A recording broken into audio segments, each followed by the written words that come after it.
Alors, bonjour, nos amis de nouvellesclés.com nous ont demandé de présenter le nouveau numéro de cette célèbre revue trimestrielle Nouvelles Clés, qui vient de sortir, qui vient de paraître, qui est le numéro d'hiver. Et mon Dieu, nous nous prêtons donc à cet exercice en vous détaillant rapidement le sommaire, qui commence avec une rencontre tout à fait spéciale, et qui est celle de l'économiste Patrick Viveret. Oui, Patrick Viveret, moi je suis très content qu'on l'ait interviewé, ça faisait un petit moment que je voulais le voir, que je voulais l'avoir dans Nouvelles Clés, parce qu'à mon avis, il signale une nouvelle étape dans la société française, dans la société occidentale. Parce que Viveret, c'est quelqu'un qui vient plutôt du monde de la politique, c'était un proche longtemps de Michel Rocard, il est conseiller à la Cour des comptes, donc un garçon qui est dans la haute administration, mais qui en même temps a toujours été très proche des altermondialistes. Donc il s'intéresse notamment aux monnaies libres, aux nouvelles monnaies, au sel. Il a fait toute une étude sur les sols, enfin c'est pareil, c'est les monnaies libres. Ces gens-là, en général, avaient tendance à se méfier de gens comme nous, qui s'intéressent aussi aux économies alternatives, mais avec une approche plus spirituelle. Et je m'aperçois, et nous nous apercevons, que, et Viveret est très typique pour ça, que eh bien, des passerelles sont en train d'être jetées entre ces mondes qu'on appelle créatifs culturels d'une part et alter-créatifs de l'autre. Alors, qu'est-ce qu'il nous dit? Il nous dit, on ne va pas pouvoir résumer un grand entretien en 30 secondes, mais une des choses les plus frappantes qu'il nous dit dans cet entretien, c'est que, alors que nous nous battons en ce moment, nous résistons pour ne pas gaspiller, parce que les ressources de la planète sont rares, qu'elles sont limitées, il nous dit, oui, mais écoutez ce que dit le grand économiste Keynes, écoutez ce que dit le grand écrivain Georges Bataille. En réalité, il y a abondance. Il y a abondance. La rareté, c'est la petite économie. La grande économie, l'économie de la nature, le soleil qui nous éclaire, il est abondant. La mer qui n'arrête pas de balayer ses vagues, elle est abondante. Le vent ne se fatigue pas de souffler. Il y a de l'abondance en réalité. Et ce que nous ne savons pas, c'est adapter notre petite économie à la grande. Alors, sans doute que ce que je dis là paraît très mystérieux, mais il faut lire le journal pour mieux comprendre. Alors, ensuite, il y a un sujet dont tu t'es occupé de toi. C'est le portfolio sur les icebergs.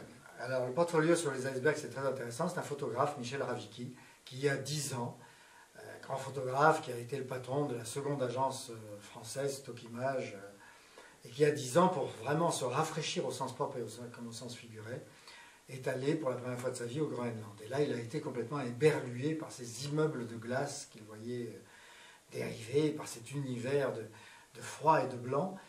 Et il y est retourné plusieurs fois de suite, année après année, pour se rendre compte que cet univers gigantesque était en fait en train de fondre inexorablement, puisque sur la seule année 2006, par exemple, il a vu la banquise reculer de 150 km d'une année sur l'autre, ce qui est quand même impressionnant. Et son témoignage en photo est tout à fait intéressant et bouleversant. C'est un monde qui disparaît, un monde magnifique, et un autre monde qui est en train de se révéler. Et puis il y a un dossier qui est notre grand dossier du numéro, qui est changer à petits pas ou faire le grand saut. On est tous dans des processus de transformation.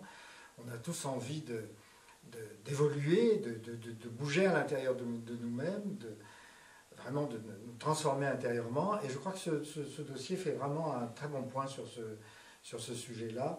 Oui, parce qu'il y avait... C'était parti, en fait, l'idée du dossier, elle est partie d'un livre d'un Américain qui s'appelle Robert Maurer, qui donne des exemples très frappants de la façon dont on peut changer au départ, à tout petit pas d'ailleurs. Ça s'appelle « Un petit pas peut changer votre vie », son bouquin. Et partant de là, nous nous sommes interrogés sur la question de savoir s'il faut évoluer ou si on peut évoluer à petits pas ou à grands pas. En fait, les deux ne sont pas du tout incompatibles. Au contraire, Alors je suis content, moi, parce que dans le dossier du trimestre précédent, où nous avions fait quelque chose sur vider vos maisons, on nous a reproché d'être un petit peu léger, c'est-à-dire qu'on avait fait un dossier, je crois, bien fait, mais qui n'allait pas au fond des choses, au fond de l'être. Et là, dans ce dossier-là, en particulier grâce à Denis Marquet, nous nous posons vraiment la question du changement. Qu'est-ce que ça veut dire changer? Est-ce qu'on peut changer? Est-ce que notre personnalité profonde n'est pas justement une cuirasse contre le changement? Et souvent, quand on pense vouloir changer, en réalité, nous nous bluffons nous-mêmes. Et Denis Marquet en parle très bien. Et puis il y a beaucoup d'autres choses dans ce numéro. Il y a d'abord une rencontre qu'on a faite avec la grande mystique hindoue Amma, qui a été tout à fait un moment bouleversant pour nous.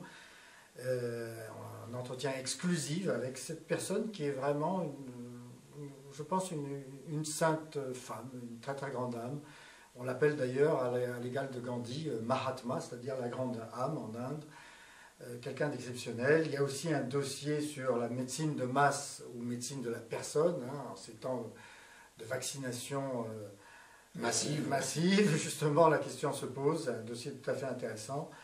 Il y a le dernier article de Jean-Pierre Lantin, qui est un de nos grands amis journalistes. Une surprise. Récemment disparu et qui, juste avant de mourir, avait terminé un fabuleux article sur ces femmes savantes méconnues à travers l'histoire de l'Antiquité à nos jours. Il y a aussi un très intéressant article de Philippe Josse sur les fermes du futur. Est-ce qu'elles seront verticales? Parce qu'on sait que nous allons avoir des problèmes d'alimentation graves. Donc est-ce que ces fermes, il va falloir les construire carrément au milieu des villes, ce qui ne les empêche pas d'être bio, ce qui est la grande surprise de ce numéro, parce qu'on se dit... C'est-à-dire que on cultive... beaucoup de gens, on cultive sur leur balcon en ce moment. Alors pourquoi pas organiser des balcons, des sortes de grands balcons à étages? Alors, évidemment, ce n'est pas exactement l'avis de nos amis Pierre Rabhi et Philippe Desbrosses qui trouvent que ce n'est pas tout à fait la solution, mais le débat est là. Voilà, et la question méritait d'être posée, et l'enquête est tout à fait intéressante. Enfin, bon, dans les traceurs de voix, on a Carl Gustav Jung, hein, ce grand psychiatre qui a réconcilié la psychologie et la spiritualité. On a aussi, dans le domaine santé, comment stimuler notre système immunitaire. Là aussi, c'est un sujet très très d'actu. Et puis, bien sûr, toutes nos rubriques, éco-clés, les livres... Tu as oublié de parler etc. de Natacha Calestrémé, qui nous raconte exact. une belle histoire sur une femme, une américaine, qui est en train de sauver les guépards. Parce que les guépards, comme beaucoup d'espèces, étaient menacés, et elle a peut-être trouvé la solution pour... que les paysans de l'Afrique australe, au lieu de tuer les guépards, au contraire, les utilisent et deviennent amis avec eux. C'est une très très belle histoire. Alors voilà, il nous reste à vous souhaiter bonne lecture de ce nouveau numéro, qui est le numéro 64.